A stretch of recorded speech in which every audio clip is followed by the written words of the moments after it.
এবং এই ফুচকা আবার কেনাটার মতো মনে হচ্ছে কেন? আমি কখনো কেনা তাই তো বলি মানে। আসসালামু আলাইকুম এভরিওয়ান, কি অবস্থা, সবাই কেমন আছেন? আজ আপলোড দিব কয়েকদিন আগে আমাদের ঘোরাঘুরির একটা ব্লগ। আসলে আসেন এখন একটা সিক্রেট বলি, যখনই আমার একটু মুড অফ থাকে বা যে কোনো কারণে আমার মনটা একটু খারাপ থাকে, তো রিদ বুঝে যায়, তো কিন্তু ও আমাকে শুনতে চায় না, দু একবার শোনার পরে আর কিছু বলে না। আমি যেহেতু সারাক্ষণ অনেক অনর্গল বকবক করতে থাকি, তো আমি কিছু সময় চুপ থাকলে ও অনেক বেশি টেনশন পড়ে যায়। আর তারপর বলো রেডি হও, জাস্ট কয়েক মিনিটের মধ্যে বলে রেডি হও, বের হবো। তো এটা হচ্ছে কি বলবো, ফ্রেঞ্চ ফ্রাই খাওয়ার একটা জায়গা। এখানে অনেক কিছুই পাওয়া যায়, তো ফ্রেঞ্চ ফ্রাইটা আমরা এখান থেকে বেশি খাই।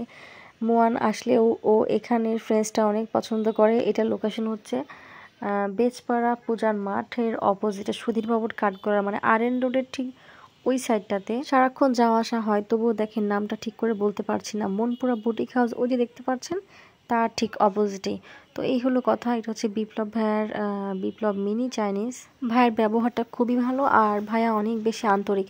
আর এই সাইডটাতে না নিরিবিলি বসে খাওয়া যায়। ওই যে আমাদের জেলা স্কুলের সামনের সাইডটাতে যে পরিমাণ জ্যাম থাকে বা বসার জায়গা পাওয়া যায় না, এই জায়গাটা আবার তা না, অনেকটা সময় বসে আপনি নিরিবিলি খেতে পারবেন। আর ভাইয়া সব কিছুই একদম ইনস্ট্যান্ট ভাজি করে দেয়, এটা একটা মজার ব্যাপার।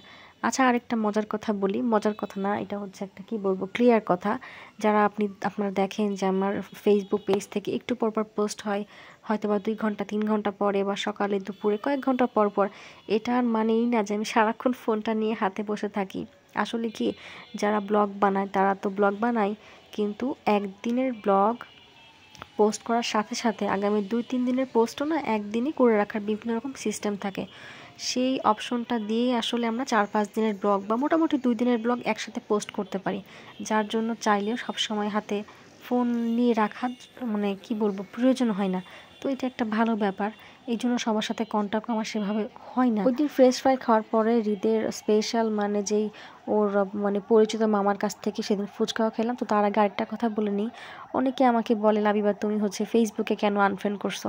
আসলে ফেসবুকে আমার একটা বড় সড়ো একটা কি বলবো ফ্রেন্ড লিস্ট ছিল, 400-500 বা আমার ঠিক জানি না, 300-400 তো হবেই। তো আসলে একটা জিনিস কি, দিন শেষে ওই বন্ধুগুলো শুধু ফেসবুকেরই বন্ধু, সামনাসামনির বন্ধু না। আর তাছাড়া আমার যেহেতু একটা পেজ আছে, আমি এখানেই সবসময় লগ ইন থাকে, যার জন্য পেজে আমার ফেসবুকে আমি কখনোই অ্যাক্টিভ থাকি না। যার জন্য অনেক মানুষকে আমি জাস্ট এখানে ইনভাইট করছি, তোমরা যারা আমার সাথে কথা বলতে চাও, দেখতে চাও বা যাই কিছু না কেন, এখানে থেকে দেখতে পারবা। যার জন্য সত্যি বলতে আমার ফেসবুক আইডিটা জাস্ট আমার পার্সোনাল ছবি বা অ্যালবামের মতন করে আমি ইউজ করি। আর এই তো, আর বাকি সব কিছু আমার পেজেই সব অ্যাক্টিভিটি থাকে। এই হচ্ছে কথা, সবটা ক্লিয়ার করে দিলাম। আচ্ছা, এবার আসি কথায়। এই হচ্ছে আমাদের এই যে কি লেখা, ছোট্ট মামার ফুচকা। এই মামার এখান থেকে সব সময় ফুচকা খাই, কারণ মামার এই যে ফুচকার যেই গোলটা না বডিটা, এটা মামা বাসার থেকেই বানায়। তো হৃদের এই হচ্ছে মামার ফুচকাটা খুব পছন্দ। এই মামা বসতো আগে ঠিক হচ্ছে চিত্রার মোড় না, থানার মোড়ের ভিভো শোরুমের সামনে বসতো, ওই যে সোনাপুরটির সামনে, কিন্তু ওখানে এত বেশি জ্যাম হয়ে যেত, আর শোরুমে ফোনের দোকানের সামনে বসতে অ্যালাউ করে না। তো এই মামাকে আমরা কয়েকদিন যে খুঁজে পাই না, পরে রিত ফোন দিয়ে বলল যে একদম ঠিক ইনফিনিটি মেগা মলের অপোজিটে মামা থাকে। তো আমরা ঘুরতে ঘুরতে চলে আসলাম, একদম ওই ফ্রেঞ্চ ফ্রাইয়ের দোকানটা, আর এটা কিন্তু অল্প ডিস্টেন্সের মধ্যেই। তো দেখতেই আপনারা বুঝতে পারছেন। আজকে আসলে অনেক কথা বলে ফেলছি, ইদানিং আমার কেন জানি না ভয়েস ওভার দিতে আর ভালো লাগে না, আর চুপচাপ থাকতে আমার আসলে সত্যি কথা বলতে এখন অনেক ভালো লাগে, যার জন্য ভিডিও এডিট করতে গেলে অনেক কথা বলতে হয়।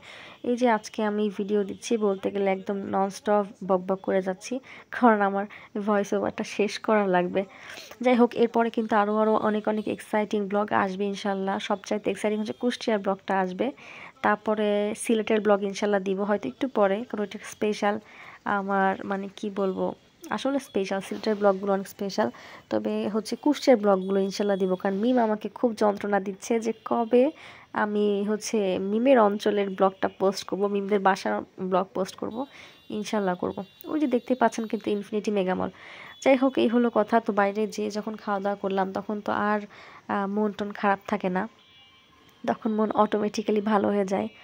আর আসলে সারাদিন যেহেতু অফিস থাকে, তো এই সন্ধ্যার পরের সময়টুকু যখন আমাদের একসাথে বাইরে ঘোরাফেরা বা যাই হোক হয়, মন অনেক ভালো হয়ে যায়। এই যে দেখেন মামার আগের শোরুম ঠিক এই, আসলে ভিডিও ক্লিপ জাস্টকে কোত্থেকে কই নিলাম কিচ্ছু জানি না।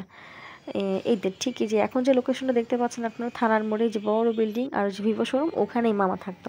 তো ওই দিনও আমরা ওইখানেই খেতে গেছিলাম। তারপরে মামাকে ফোন দিয়ে বললাম, মামা কই আপনি? আর ওই যে কপোতাক্ষ মানি এক্সচেঞ্জ, ওইটা হচ্ছে মেনন ভাইয়ের অফিস। তো বললাম হৃদ একটু স্লো করো, ভাইয়াকে দেখি দেখা যায় কি না। ভাইয়া হয়তো ওই সময় অফিসে ছিল না। যাই হোক, যারা একদম শেষ পর্যন্ত আমার ভিডিও দেখলেন সবাই আমার জন্য দোয়া করবেন আর অবশ্যই কমেন্টস করবেন।